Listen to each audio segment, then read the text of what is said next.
Hello everyone, welcome to Nimbus online platform.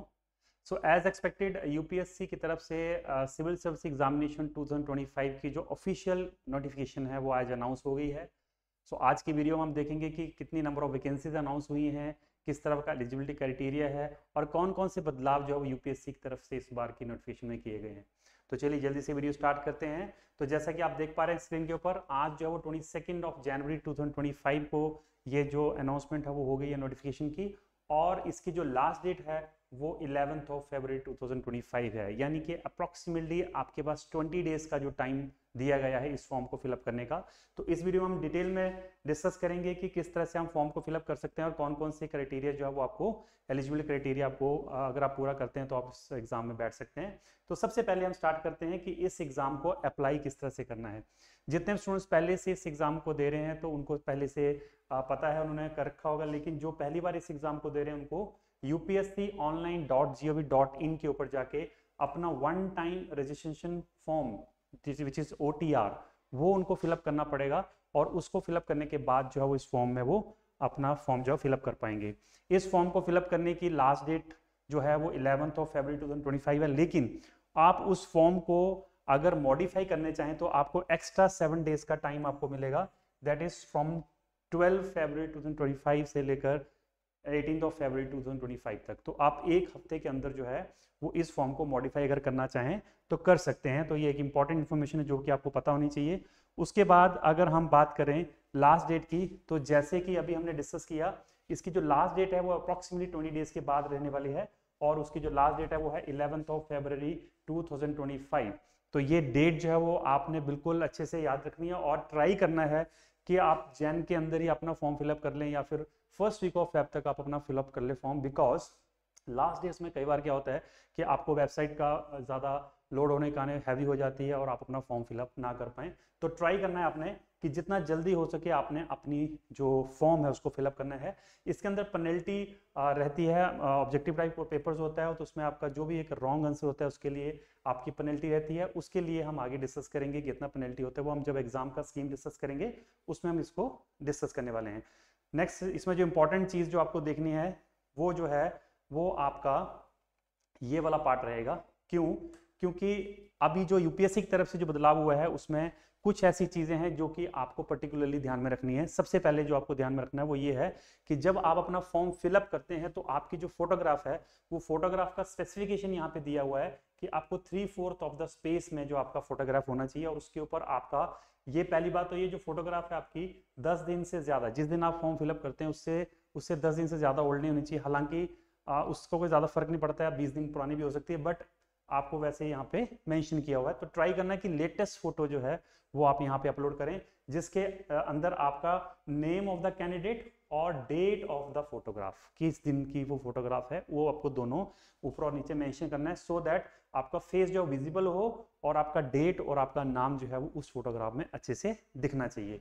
तो ये चीज आपने ध्यान में रखनी है, बिकॉज कई बच्चों का इसके कारण जो है वो प्रॉब्लम कई बार आ जाता है। उसके बाद अगर हम इसमें डिटेल में डिस्कस करें तो जो इंपॉर्टेंट पार्ट है, these are the vacancies basically जो कि आपको इस एग्जाम में जो है वो देखने को मिलेंगी।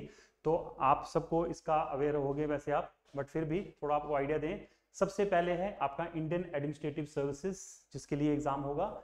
उसके बाद है Indian foreign services, police services, audit and account services, Indian civil account services, Indian corporate law services, Indian defence accounts services, Indian defence estate services, Indian information services, Indian postal services, and इस तरह से railway and telecom and आपका revenue.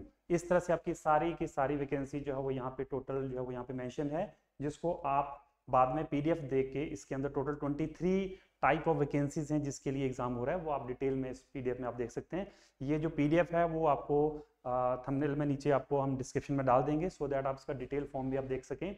अब इसमें जो total number of vacancies हैं वो बहुत इंपॉर्टेंट है, बिकॉज टोटल जो है वो 979 वैकेंसीज जो हैं वो इस बार अनाउंस हुई हैं, जो कि एक बहुत ही अच्छा नंबर है। क्योंकि अप्रॉक्सीमेटली 900 के ऊपर जब भी वैकेंसी होती है तो एक अच्छा नंबर माना जाता है। अप्रॉक्सीमेटली 1000 के आसपास हर साल वैकेंसी रहती है, तो इट्स अ गुड नंबर। और इसके अंदर भी अगर हम बात करें तो आपकी अलग अलग कैटेगरीज में जो वैकेंसीज आपको दे रखी है, जैसे 38 जो है वो आपकी person with benchmark disability criteria है, उसके बाद आपका ब्लाइंडनेस के लिए आपके 12 वैकेंसीज हैं। तो इस तरह से डिफरेंट कैटेगरीज में जो आपको मेंशन किया होगा कि किस कैटेगरी में कितनी वैकेंसी जो आपको देखने को मिलेंगी। तो ये आप डिटेल में अगर आप किसी कैटेगरी में फॉलो करते हैं तो आप अपनी कैटेगरी को उस तरह से देख सकते हैं कि आप में उसमें कितनी वैकेंसीज आपको देखने को मिल रही हैं। इसके बाद अगर हम नेक्स्ट इंपॉर्टेंट चीज़ डिस्कस करें, ये सारा आपका इसके सेंटर्स के बारे में है, इसको ज़्यादा आपको कुछ ज़्यादा नहीं है इसमें देखने को, लेकिन जो इंपॉर्टेंट चीज़ें हम वही डिस्कस करेंगे आज। उसके अलावा बाकी जो भी चीज़ें उसके लिए हम एक डिटेल वीडियो बाद में डिस्कस करेंगे। सबसे बाद में हमारे पास इंपॉर्टेंट जो आती है plan of examination. So plan of examination में अगर हम बात करें तो इसमें कोई भी खास बदलाव नहीं है, बिकॉज जो हमारा एग्जाम रहता है नॉर्मली वही एग्जाम है, एक तरह से कॉपी पेस्ट है सारा ये। बिकॉज आपका इसमें प्रिलिमिनरी एग्जाम होने वाला है और आपका मेंस एग्जाम होगा, और प्रिलिमिनरी एग्जाम आपका ऑब्जेक्टिव टाइप होगा जिसके अंदर आपका जनरल स्टडीज रहेगा और सीसेट रहेगा, और सीसेट जो है आपका क्वालिफाइंग रहेगा जिससे आपको 33% मार्क्स स्कोर करने हैं, और मेंस एग्जामिनेशन में आपका सब्जेक्टिव रहेगा, आपका रिटन एग्जाम रहेगा पूरी तरह से, और उसके जो मार्किंग है वो हम आगे इसमें डिस्कस करते हैं। तो अगर आप प्लान ऑफ एग्जामिनेशन में देखेंगे तो मोर और लेस बिल्कुल सेम चीज़ आपको देखने को मिलेगी। उसके बाद अगर हम इंपॉर्टेंट चीज़ की बात करें तो सबसे इंपॉर्टेंट जो है वो हमारे पास यहाँ पे एलिजिबिलिटी कंडीशंस आ जाती हैं, जिसके अंदर 2-3 इंपॉर्टेंट चीज़ें होती हैं। सबसे पहले आपका आ जाता है नेशनैलिटी। तो नेशनैलिटी में ऑब्वियसली आप इंडियन हैं, आपका जो इंडियन ओरिजिन के हैं तो आपको कोई दिक्कत नहीं, otherwise there are certain other countries जैसे नेपाल हो गया, भूटान हो गया, कुछ कैटेगरीज हैं जिसमें अगर कोई फॉल करता है तो उसको भी वो फिलअप कर सकता है। इसके बाद जो इंपॉर्टेंट आपका रहता है वो रहता है आपका एज लिमिट, क्योंकि ये जो है सबसे इंपॉर्टेंट सेक्शन रहता है जहाँ से आपको सबसे ज़्यादा डाउट्स जो है बच्चों को रहते हैं। तो सबसे पहले तो आप सबको पता है कि 21 और 32 के बीच में 21 ईयर से बड़ा होना चाहिए और 32 एज से कम होना चाहिए अगर कोई कैंडिडेट इस एग्ज़ाम में अपीयर होना चाहता है। अब इसके लिए इन्होंने पहले से डेट दे रखी है कि अगर आप 22 अगस्त 1993 के बाद और 1 अगस्त 2004 से पहले अगर इस पीरियड के बीच में अगर आपका बर्थ है तो आप इस एग्जाम को फिलअप कर सकते हैं। सो ये पहले से इन्होंने प्रिस्क्राइब करके दिया हो, बिकॉज आपका जो डेट देखा जा रहा है वो देखा जा रहा है 1 अगस्त 2025 के हिसाब से। तो इसलिए उन्होंने पहले से यहाँ मेंशन किया हुआ है कि आपका इस टाइम पीरियड के दौरान अगर आपका बर्थ है तो आप इस एग्जाम को जो है वो फिलअप कर सकते हैं। अब उसके बाद वैसे तो 21 और 32 के बीच में ही एज लिमिट रहती है, लेकिन कुछ कैटेगरीज में जो है वो रिलैक्सेशन रहती है। जैसे 5 इयर्स की रिलैक्सेशन है अगर आप शेड्यूल कास्ट या फिर आप शेड्यूल ट्राइब से बिलोंग करते हैं। तो एससी और अगर एसटी अगर आप हैं तो आपको जो है वो इसमें 5 साल का रिलैक्सेशन जो मिल जाता है, यानी जो 32 की एज है वो 37 हो जाएगी।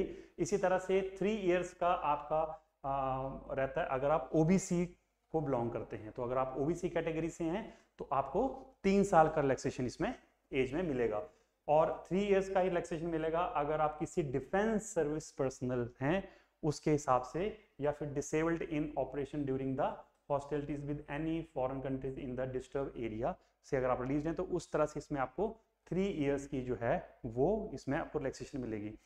5 इयर्स की रिलैक्सेशन अगेन अगर आप एक्स सर्विसमैन हैं, इंक्लूडिंग कमीशन्ड ऑफिसर हैं, इमरजेंसी कमीशन्ड ऑफिसर हैं, मतलब किसी भी कैटेगरी में इसमें से अगर आप फॉल करते हैं तो आपको यहाँ पे 5 साल की जो है वो रिलैक्सेशन मिलती है।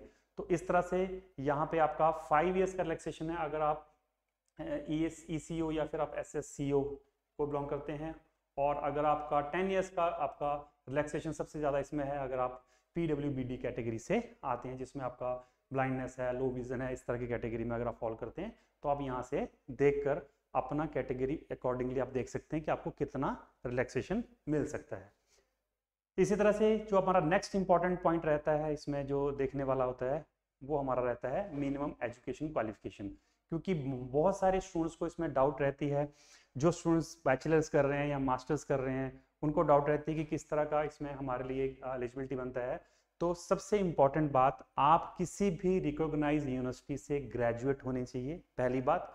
और सबसे इम्पोर्टेंट बात, अगर आप किसी भी ग्रेजुएशन के फाइनल ईयर में, यानी कि अगर आप क्वालिफाइंग एग्जामिनेशन में हैं, अगर आप यानी अगर आप अपीयर भी हो रहे हैं किसी एग्जाम में फाइनल ईयर में, यानी कि एग्जाम तक आपका अगर ग्रेजुएशन कंप्लीट हो जाता है, even then you are eligible for this examination, आप इस एग्जाम को फिलअप कर सकते हैं। यानी कि जो स्टूडेंट्स अभी फाइनल ईयर में अपीयर हो रहे हैं वो स्टूडेंट्स भी इस एग्जाम को फिलअप कर सकते हैं। तो ये सबसे इंपॉर्टेंट बात है जो आपको ध्यान में रखनी है। उसके बाद आ जाते हैं हम नेक्स्ट हमारे पास नंबर ऑफ अटेम्प्ट्स के ऊपर। तो जो स्टूडेंट्स पहले से एग्जाम से अवेयर हैं उनको पता है, लेकिन जो नए हैं उनके लिए बता दें कि आपका जनरल कैटेगरी में आपके 6 अटेम्प्ट्स होते हैं, यानी कि आपको 6 बार इस एग्जाम को आप दे सकते हैं। लेकिन अगर आप ओबीसी से हैं तो आप 9 अटेम्प्ट्स दे सकते हैं, अगर आप पीडब्ल्यूबीडी से हैं तो आप 9 अटेम्प्ट्स दे सकते हैं, और अगर आप SC ST से हैं तो आप अनलिमिटेड अटेम्प्ट्स जो है वो दे सकते हैं। तो SC ST के लिए अनलिमिटेड है, ओबीसी के लिए 9 है, और जनरल की आपकी 6 है। ये आपका बेसिक स्ट्रक्चर जो है आपको याद रखना है। तो ये आपके नंबर ऑफ अटेम्प्ट्स जो है वो इसलिए मैटर करते हैं बिकॉज अगर आपको लगता है कि आपकी तैयारी उस लेवल की नहीं है कि आप प्रीलिम्स को क्वालिफाई कर सकते हैं या मेंस को, तो आप अपना अटेम्प्ट ना खराब करें, पहले आप अपने आप को तैयार करें, उसके बाद जो है वो आप एग्जाम में बैठें। बिकॉज इसमें अटेम्प्ट्स का भी कई बार बहुत प्रॉब्लम हो जाता है, कई बार लास्ट में जाते जाते आपकी प्रिपरेशन बहुत अच्छी होती है लेकिन आपके अटेम्प्ट्स खत्म हो जाते हैं। तो इस चीज़ का भी थोड़ा सा आपको इसमें ध्यान रखने वाली जरूरत होती है। उसके बाद अगर हम नेक्स्ट आ जाएं, सो फीस की अगर हम बात करें तो कुछ कैटेगरीज हैं जिसमें फीस जो है वो रिलैक्स्ड है, यानी कि एग्जेम्प्टेड है, उसमें आपको फीस नहीं देनी है। लेकिन जो कैटेगरीज से बिलोंग नहीं करते हैं, for example female, SC ST, person with benchmark disability, इन सब के लिए कोई फीस नहीं है, ये फीस एग्जेम्प्टेड है। लेकिन जो बाकी लोग हैं उनको फीस देनी पड़ेगी, और वो है हमारी 100 रुपीज़। तो 100 रुपीज़ आप फॉर्म फिलअप करने की आपकी फीस है, वो आप डिपॉजिट करके, ऑनलाइन डिपॉजिट होगी, वो करके आप जो है वो इस फॉर्म को फिलअप कर सकते हैं। इसके बाद अगर हम नेक्स्ट आते हैं, नेक्स्ट हमारे पास है, ये वही चीज़ है जो हमने पहले डिस्कस कर ली है कि कैसे अप्लाई करना है। आपको OTR फॉर्म फिलअप करना है, और वो OTR फॉर्म आपको upsconline.gov.in के ऊपर फिलअप करना है। उसके बाद आपको फॉर्म को मॉडिफाई करने के लिए 7 डेज का टाइम मिलेगा। तो ये सारी चीज़ें हम पहले डिस्कस कर चुके हैं, राइट। तो इसमें कुछ ज़्यादा इंपॉर्टेंट कुछ नहीं है, बिकॉज ये वही रेपिटेशन है सारा, ये यहाँ पे डिटेल में दिया हुआ है, तो ये आप बाद में इसको देख सकते हैं। उसके बाद जो है नेक्स्ट हमारे पास जो आता है वो रहता है हमारा लास्ट डेट। तो लास्ट डेट भी हम पहले डिस्कस कर चुके हैं, और ये फिर भी दोबारा फिर से बोलते हैं बिकॉज ये सबसे इंपॉर्टेंट चीज़ है जो आपको इस पूरी नोटिफिकेशन में आपको याद रखनी है कि भाई आपका लास्ट डेट जो वो 11 जनवरी 2025 है, और वो 6 बजे तक आपका पोर्टल ओपन रहेगा, उसके बाद जो है वो ये क्लोज हो जाएगा। बट वेट नहीं करनी है आपने लास्ट डेट से, बिकॉज अगर लास्ट डेट तक जाते हैं तो कई बार और कोई प्रॉब्लम आ जाए तो हो सकता है आपका फॉर्म जो है फिलअप करने में रह जाए। तो इसलिए ट्राई करना है जितना जल्दी हो सके आपने इस फॉर्म को फिलअप कर देना है। उसके बाद थोड़ा सा जो हमने इसमें डिस्कस करना है, ये तो रिजर्वेशन के बारे में ये सारी चीज़ें हम कर चुके हैं, और आपके पास जो भी कैटेगरी में आप अप्लाई करना चाहते हैं उसका प्रॉपर सर्टिफिकेट आपके पास होना चाहिए, वो आपको बाद में प्रोड्यूस करना पड़ेगा। सो ये आपने जो है ध्यान रखना है। उसके बाद जो आपका प्लान ऑफ एक्शन है, प्लान ऑफ एग्जामिनेशन है, बस ये हमने थोड़ा सा देखना है। बिकॉज मोर और लेस वैसे आप लोगों को पता है, अगर आप तैयारी कर रहे हैं तो आप काफ़ी बच्चों को इसका नॉलेज होगा, लेकिन जो बच्चे पहली बार चीज़ों को देख रहे हैं उनके लिए थोड़ा सा ये बताना जरूरी होता है कि आपका जो एग्ज़ाम है वो आपका प्रीलिम्स और मेंस एग्जामिनेशन होता है, और उसके बाद आपका इंटरव्यू होता है। अब इसमें जो एक इंपॉर्टेंट चीज़ है वो बता दूं कि आपका जो प्रीलिमिनरी एग्जामिनेशन होता है उसके अंदर आपके 2 सेक्शन रहते हैं। जो आपका प्रीलिमिनरी एग्जामिनेशन है, इसके अंदर आपके ऑब्जेक्टिव टाइप का पेपर होगा, और ये आपका एक पेपर जनरल स्टडीज का होगा और एक आपका पेपर CSET का होगा। और CSET सिर्फ क्वालिफाइंग है, जिसमें आपको सिर्फ 33% मार्क्स लेने हैं, आपको सिर्फ और सिर्फ इसको क्वालिफाई करना है। तो आपका जो मेरिट रहेगा वो आपका सिर्फ GS के बेस के ऊपर रहेगा, और ये जो GS का 200 का जो पेपर है, 200 मार्क्स का पेपर होगा, इसमें से आपका मेरिट बनता है। तो अप्रॉक्सीमेटली 100, 102, 95 ऐसा अगर कोई स्कोर करता है तो उसका जो है वो प्रीलिम्स एग्जामिनेशन जो है वो क्वालिफाई होता है। अब प्रीलिम्स एग्जामिनेशन जो है वो सिर्फ क्वालिफाइंग इन नेचर है, बिकॉज आपका जो मेरिट बनना है बाद में वो आपका बेसिकली बनना है सिर्फ और सिर्फ मेंस एग्जामिनेशन और इंटरव्यू के ऊपर बेस्ड। तो जब हम मेंस एग्जामिनेशन में आते हैं तो वो हमारा एग्जामिनेशन होता है रिटन एग्जामिनेशन रहता है ये, और इसके अंदर डिफरेंट पेपर्स होते हैं, जिसमें आपका लैंग्वेज का पेपर होता है, एसे का पेपर होता है, जनरल स्टडीज के पेपर होते हैं, ऑप्शनल्स के पेपर होते हैं, और उसके बाद उस मेंस का जो पूरा स्कोर आता है उसमें एक मेरिट बनती है, और उसके बाद जो उस मेरिट से ऊपर रहते हैं उनको जो है वो इंटरव्यू के लिए बुलाया जाता है। और मेंस एग्जामिनेशन और इंटरव्यू दोनों के मार्क्स प्लस होके फिर एक फाइनल मेरिट लिस्ट बनती है, जो उस मेरिट लिस्ट में आ जाता है फिर उसको जो है वो जॉब जो है वो एलोकेट हो जाती है। तो अगर हम इसमें थोड़ा सा शॉर्ट में देखें, ये सारी वही चीज़ें जो अभी हमने ऊपर डिस्कस करी। तो अगर हम थोड़ा सा इसमें हम डिस्कस करें तो ये हमारे पास जो है वो पेपर के बारे में प्रीलिमिनरी एग्जामिनेशन के और मेंस के बारे में दिया हुआ है।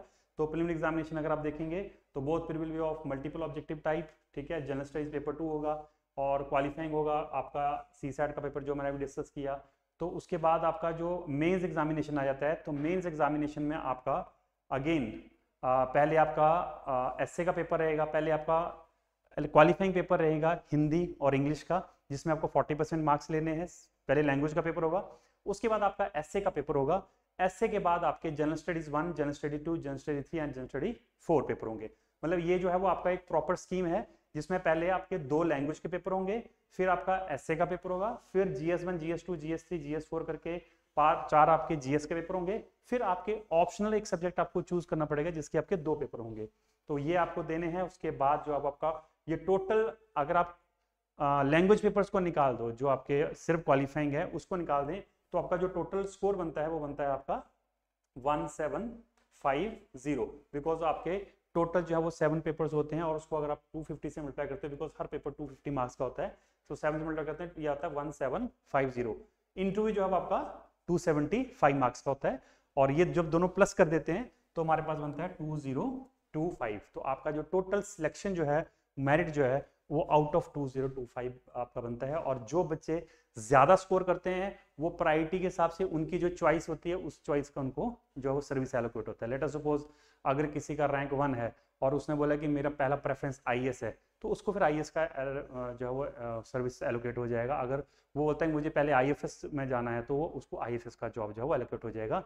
तो जितना ज्यादा आपका मेरिट अच्छा होगा उतनी आपकी चॉइस काम करेगी। लेकिन अगर आपका मेरिट में नंबर नीचे है, मान लो आपका 300 नंबर पे है, लेकिन आपको लगता है कि आप चाहते हैं कि पहली प्रेफरेंस मेरी आईएएस है, तो आपको नहीं मिलेगी, बिकॉज जो ऊपर वाले बच्चे होंगे उसमें से अगर बच्चों ने अगर आईएएस ले लिया तो फिर आपको सेकंड या थर्ड चॉइस जो भी आपकी चॉइस है उसके हिसाब से, मेरिट के हिसाब से आपको वो मिलेगी। तो ये बहुत इंपॉर्टेंट हो जाता है कि आप पहले तो इस पेपर को क्वालिफाई करें और एक अच्छे रैंक से करें, सो दैट आप अपनी चॉइस का जॉब जो है वो वहां से सर्विस जो है वो आप ले पाएं।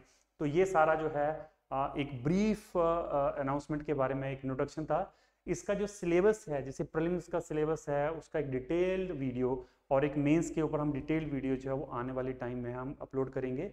तो सबसे पहले आज के लिए इंपॉर्टेंट आपके लिए ये है कि इसका एलिजिबिलिटी क्राइटेरिया क्या है, एजुकेशन क्वालिफिकेशन क्या है, आपका लास्ट डेट क्या है और आप किस कैटेगरी में फॉल करते हैं, और आपको अपना OTR फॉर्म जो है वो जल्दी से जल्दी फिलअप करना है, सो दैट आप जो है वो इस एग्जाम को जो है वो इसमें आप अप्लाई कर सकें। और सबसे इम्पॉर्टेंट जो है प्रेपरेशन तो रहती ही है कि अगर आपको एग्जाम को क्रैक करना है तो फिलअप करने से कुछ नहीं होगा, आपको अपनी प्रिपरेशन जो है वो अच्छे से रखनी पड़ेगी। तो ट्राई करें कि अभी जो हमारे पास, बिकॉज आपको पता है एग्जाम की डेट भी पहले से अनाउंस है, 25 मई है, तो अप्रॉक्सीमेटली हमारे पास अभी 3 के महीने ही हमारे पास, अगर मान के चले ढंग से, तो इसमें अपने रिवीजन करनी है और प्रैक्टिस करनी है। जितने ज़्यादा आप MCQ प्रैक्टिस कर सकते हैं वो आपने करनी है, और ट्राई करना कि आपका जो करंट अफेयर है उसको आप जो है वो अच्छे से, पिछले 1 साल का करंट अफेयर को अच्छे से कवर अप करें, बिकॉज जो एग्जाम का पैटर्न है वो हर सब्जेक्ट में अब जो करंट अफेयर बेस्ड जो है वो क्वेश्चन जो है वो ज़्यादा पूछे जा रहे हैं। तो आई होप आपको इस वीडियो से हेल्प मिली होगी और काफ़ी चीज़ें आपको क्लियर हो गई होंगी। बट बाकी डिटेल वीडियोस हम 1-2 और लेके आएंगे, जिसमें जो भी डाउट्स इस वीडियो में हम डिस्कस नहीं कर पाए, बिकॉज अदरवाइज वीडियो बहुत लंबी बन जाती है।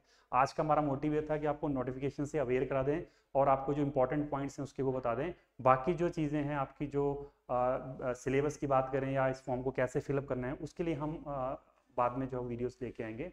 तो आज की इस वीडियो में इतना ही। आई होप आप सबकी तैयारी अच्छी चल रही होगी और आप आने वाले एग्जाम में बहुत अच्छा करेंगे। So all the best, thank you very much.